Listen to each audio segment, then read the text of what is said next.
Oh, morning, guys. How you doing? Welcome back to the Spurs Talk Show. I'm Sean Butler. Bugsy Malone's in front of me somewhere. And this is episode 97 of Tottenham Walks. I said yesterday's episode was number 97, but I made a mistake. That was 96. Today's 97. I hope you're all happy and healthy doing the things that you love with those that you love doing them with. Guys, before we get going, smash me a like, smash me a subscribe button if you haven't already, smash a notification bell button push, and smash a comment in the section below. Let me know your thoughts on the topics that we are discussing today so we can keep the conversation growing and flowing, and together we can be knowing everything that is going on in Tottenham. That actually worked quite well. Guys, look, where do I start? I promised you Tottenham's financial results, didn't I? I'm not the sort of guy that's just making up, ideas that I think tomorrow the results are going to be out if there was no reason to suspect that they would.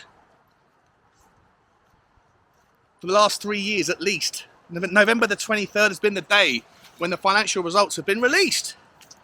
So I went to bed last night with everything ready. I had my reading hat put to one side on my desk. I had the desk lamp ready to go, fresh bulb. I had the printer stocked with 50 pages of that high gloss premium level paper so that when the ink gets on it, it really kind of hits your eye in the right way. I had my highlighter pen ready to go. I had my notepad and my pen there. I had last season's and the season before's comparable numbers on the screen. I was ready to go. Then I wake up this morning and there's no results. Nothing. So I message Spurs official on Twitter. I message Ali Gold and 4 or 5 other journalists who would be in the know. I said, where are they, guys? None of them got back to me. Not one.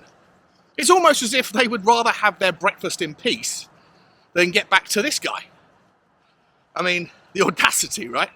It's outrageous. It's outrageous. Anyway, the long and the short of it is, as of right now, there is no financial results, so I can't talk about them. But when they drop, you'll be the first to know about it from me.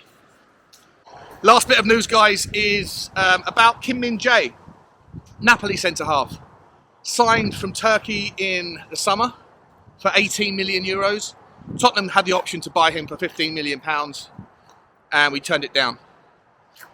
Another head scratcher, although at the time, I don't remember too many Tottenham fans in the community being that blown away by the prospect of signing Min-Jae at the time.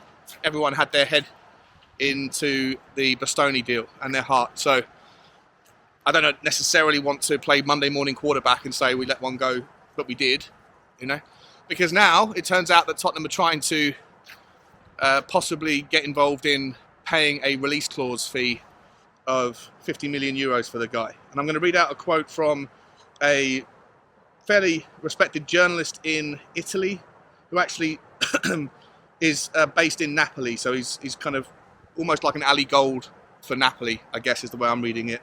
And this is a quote that came out yesterday. He spoke to Tutto Napoli and he said, speaking of strong players, let's talk about Min-Jae Kim. I'm receiving worrying information regarding the possibility that someone could enforce the clause worth 50 million euros because there is the possibility from the 1st to the 15th of July only to buy him by paying the rescission clause. Diplomacy is underway to try to extend the agreement between Napoli and the player by removing the clause. We will see if Napoli will succeed. In the meantime, there is already one club that has made a move. We are talking about Antonio Conte's Tottenham, who have made it known that they are ready to pay the 50 million clause so that the two South Koreans can play together, Kim and Son. This confirms how the Premier League is fertile ground for this type of footballer. So there's quite a bit to break down there, right? First and foremost, that clause is only available from the 1st to the 15th of July. So if Tottenham... Come on, Bugs, let's go! If Tottenham were to put in a bid now for 50 million, it's not going to work. So Napoli have until July to speak to the player and to renegotiate the contract and to remove that clause. Why would Min-Jae want to leave Tottenham, to leave Napoli to come to Tottenham? Napoli are doing really well in the Serie A. They're miles in front, doing brilliantly in the Champions League. They look like the real deal of a team. And he's just signed for them. So is he really happy? Does he want to leave? Well, listen, here's the rationale for me. Obviously, the connection to Sonny. Is it enough of a pull? Maybe not in and of itself, but I definitely think knowing people where you're moving to a new city or a new country to help you acclimate, to help you kind of break yourself into the place is important. I said before, a couple of days ago when I was talking about the Brozovic option, that Perisic and him are best mates and that would be some sort of factor. I myself, speaking from experience, have lived in 4 different countries in my life, and each experience of transitioning was different because of who I knew or who I didn't know in that particular place. Moving to Australia was very easy for me because I chose the option to live in Melbourne versus Sydney, even though most people would say Sydney's got a bigger draw. I chose Melbourne because I knew people there. I knew one person specifically, one of my best friends, and he helped integrate me into his social circles, which made that whole move seamless and fantastic. 2 years later, I went to New York with work from Australia. I didn't know anybody there at all, and it was far more challenging to get settled. So having the ability, having the pull of someone who's your best mate or close teammate from internationals, I think is relevant. Is it enough of a pull? Probably not.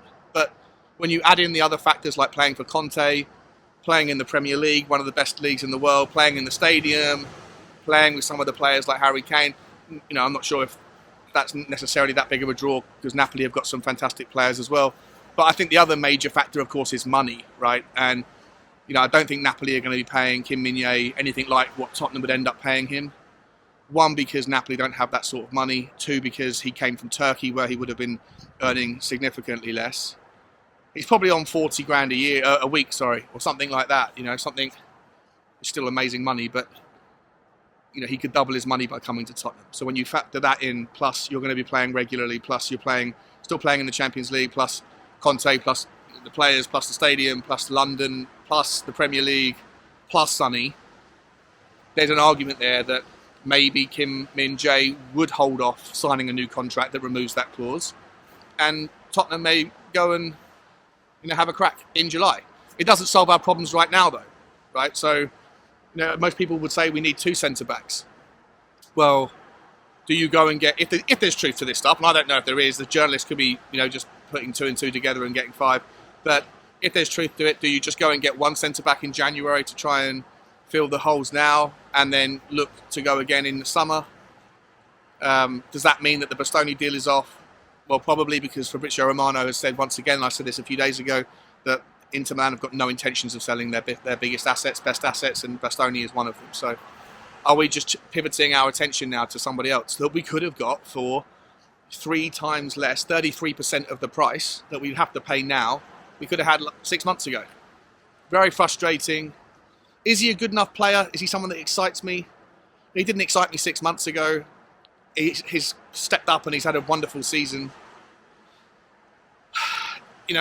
Look, we need someone to fill the hole. So, I guess I'll be honest, guys. I don't watch that much Serie A football. I've seen him play for Napoli in the Champions League, and he looks really good. But I haven't seen enough of him to really give you my verdict yet. I'd love to know if you guys spend a little bit more time watching Serie A football. If you watch Napoli play week in, week out, or you watch the highlights, do you think he's the real deal? Do you think he would come, won't come? Should we pay 3 times more money than we could have done 6 months ago? Are we getting sucked in by, a player that's on some sort of meteoric rise, but really you have to wait and see whether he does it consistently over, a couple of seasons before you pull the trigger on an inflated price? Let me know. Let me know your thoughts, guys. For me, look, I'm more than happy to pay £50 million for a centre-back that's going to come in and make the team, the first team squad, better immediately, and I'm sure he would. But I'm sure there's other players out there that would as well, that are cheaper, that are available, that are out of contract in the summer. Players like Indica, or De Vrij, or Skriniar. We've spoken about all these players lots of times. So let me know your thoughts, guys. Think there's any truth to it? Is the journalist just making things up to clickbait headlines, or is there a logic to that whole idea? That's it for me, guys. I'll let you know if anything changes on the financials front. But if not, I'll see you tomorrow. Like, share, and subscribe, guys. And as always, have a wonderful day. Bye-bye.